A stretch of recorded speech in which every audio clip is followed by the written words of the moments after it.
Kite hi tech पंढरपूरमध्ये आपलं स्वागत आहे. तर शेतकरी बंधूंनो नमस्कार. आज आपण ज्यूस पॅनलची माहिती घेणार आहोत. हा आपला ज्यूस पॅनल आहे काइट हायटेकचा. ज्यूस पॅनल म्हणजे 2 फेज 3 फेज आणि ज्यूस असे 3 LED असतात आणि हे त्या प्रकारे म्हणजे 2 फेज लाईट आली, 3 फेज लाईट आली आणि ज्यूस लाईट आली तर त्या तिन्ही लाईटला काम करतो. तर ह्याचं आपण आज कनेक्शन बघणार आहोत. तर लक्षात ठेवा, पॅनल जोडताना नेहमी सिंगल फेज लाईट असताना जोडा. आपल्या ह्या आलेल्या 3 फ्यूज आहेत. साधारणतः एका फ्यूजला कायम फुल लाईट असते आणि 2 फेजमध्ये लाईट उड्या मारते म्हणजे कमी जास्त होते. जिथे लाईट आदला बदल होते तिथे ज्यूस पॅनल वापरा. ज्यूस पॅनल काय करतो, ह्याच्या 2 लाईट उड्या मारते, कमी जास्त होते, त्या 2 लाईटी एक करून स्टेबलमध्ये मोटर चालू करतो. तर पॅनलमध्ये L1 ला तुम्हाला सगळ्यात पहिल्यांदा हे नेहमी जो फुल सप्लाय असतो तो L1 ला जोडायचा. ज्याच्यामध्ये काहीच नसतो, डिम असतो तो L2 ला जोडायचा आणि ज्याच्यामध्ये मिडियम असतो तो L3 ला जोडायचा. L2 L3 ही आदला बदल होते त्यामुळे हे इकडे झालं तरी काही प्रॉब्लेम नाही. पण ह्याच्यात सगळ्यात महत्त्वाची गोष्ट ही आहे की जो कायम फुल सप्लाय असतो तो 1 नंबरला जोडायचा. तो जर चुकला तर पॅनल काम करत नाही. त्यामुळे जो वरून येणारा कायम फुल सप्लाय असतो तो 1 नंबरला जोडायचा. P1 P2 P3 ह्या 3 वायरी स्टार्टरच्या आपल्या रिलेच्या 3 टोकाला जोडायच्या. त्यानंतर S1 S2 वायर ही P3 आणि P4 ला जोडायची. S1 S2 wire. त्यानंतर NV1 आणि NV2 वायर ही लिंक काढून त्या ठिकाणी जोडायची.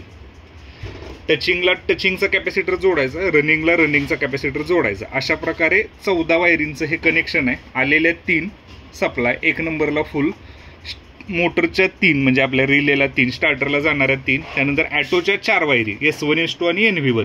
S1 S2 P3 P4 ला, NV1 P2 आणि P3 ला. P2 P3 मधली लिंक काढून घ्यायची. तुम्ही लक्षात ठेवा, T1 T2 टचिंगचा capacitor, R1 R2 रनिंगचा capacitor. आता इथं आम्ही 7.5 HP ला टचिंगला 180 चा वापरलाय, R1 R2 रनिंगला 144 चा वापरलाय. का तर 7.5 ची मोटर आहे आणि बोरमधली आहे त्यामुळे पिकअप घ्यायला थोडंसं जास्त लागतंय. त्यामुळे अशा प्रकारे कॅपॅसिटर जोडलेलं आहे. साईटच्या व्होल्टेजनुसार आणि मोटरनुसार रनिंग आणि टचिंगचे कॅपॅसिटर कमी जास्त हे होऊ शकतात. त्याप्रमाणे तुम्ही स्टँडर्ड चार्ट प्रमाणे करा. तर अशा प्रकारे कनेक्शन करायचं आहे. इथं आपल्या मोटरच्या 3 वायरी येतील. हा आपला काइट हायटेकचाच MUचा स्टार्टर आहे. अशा प्रकारे कनेक्शन करायचं. तुम्ही दोन्ही बटन चालू करून ठेवलं की हे पहिल्यांदा सेन्स करतं 2 फेज आहे का 3 फेज लाईट आहे आणि त्याप्रमाणे काम करतं. या व्यतिरिक्त जर तुम्हाला काय डाऊट असेल तर आपल्या स्क्रीनवर दिलेल्या नंबरला तुम्ही कॉल करू शकता. आता इथं बघा तुम्ही की याला सप्लाय दिलेला आहे, हे लाईट ब्लिंक करते आणि हे इथं पुढं प्रोसेस घेते ते बटन चालू केल्यानंतर. हे 2 फेज आहे. आता 2 फेजची सप्लाय दिला. हा रनिंगचा रिले, हा टचिंगचा कॉन्टॅक्टर आहे. आता 2 फेज लाईट आहे तर 2 फेजला हा कॉन्टॅक्टर बंद राहतो ज्यूसचा. फक्त रनिंग आणि टचिंग उचलून मोटर चालू करतो ते. हा स्टार्टर आहे. हा 1 मिनिटाचा त्याला पॉवर डिले, हा पूर्ण 1 मिनिटाचा पॉवर डिले घेऊन मोटर चालू होईल. ह्याच्यामध्ये सगळ्यात महत्त्वाची गोष्ट कुठली की आलेला सप्लाय आहे तो 1 नंबरला द्यायचा आणि 1 नंबरला जो दिलाय तो कायम फुल पाहिजेत. हा रनिंग टचिंग, त्यानंतर हा तुमची मोटरचा स्टार्टर उचलला, इकडे मोटर चालू होते. जर तुम्ही आता बल्ब आणि वायर लावून बघितलं तर हे बघा, इथं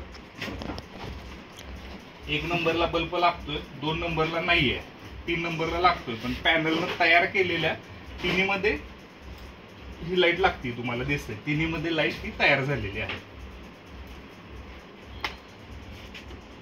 अशा प्रकारे कनेक्शन करा. धन्यवाद.